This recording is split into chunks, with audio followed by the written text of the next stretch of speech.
Oliver Reginald Tambo was a music composer, teacher, devout Christian, and supreme strategist who convinced the world to join the chorus of the ANC in condemning apartheid. Often described as the quiet, thoughtful academic of the revolution, Tambo was a man of steely resolve who would lead his people to freedom. Originally from Pondoland, Tambo's life as an educator was short-lived, as he studied law, believing this would better equip him for the liberation struggle. In the early 50s, Oliver Tambo and Nelson Mandela formed the first black legal practice in Johannesburg. Although polar opposites in many ways, the two men complemented each other. Unlike the gregarious Mandela, Tambo was a meticulous behind-the-scenes man. But together, they made a formidable team that shaped the future of the African National Congress. In the brutal era of the 1960s, with most of the leadership imprisoned, the ANC secretly ferried Tambo out of the country to shoulder the daunting task of garnering international support for the movement.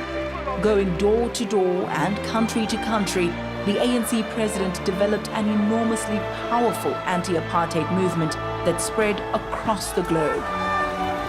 Although he was often away from his family, Tambo's wife, Adelaide, was credited with being a profound guiding force in his life. Together with Adelaide, he also kept a close eye on events unfolding inside the country.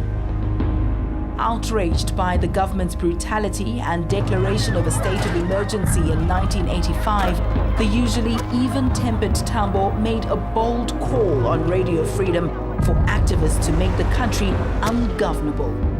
And a government which must kill people every day to stay in power is a government that is losing control. However, he was essentially a man of dialogue. When he got word of Mandela's secret talks with the apartheid government in the late 1980s, he supported the path of long-awaited negotiations. After 30 years in exile and having left the country out the back door, Tambo finally, in 1990, came home through the front door of the airport that is now named after him. Together with his compatriots Walter Sisulu and Govan Mbeki, these political giants displayed rare leadership and modestly stepped away from center stage. And those selfless actions allowed Tambo's former law partner Nelson Mandela to take the reins.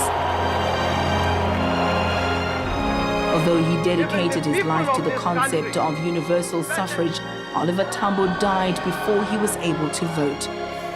Like Moses, he never reached the promised land.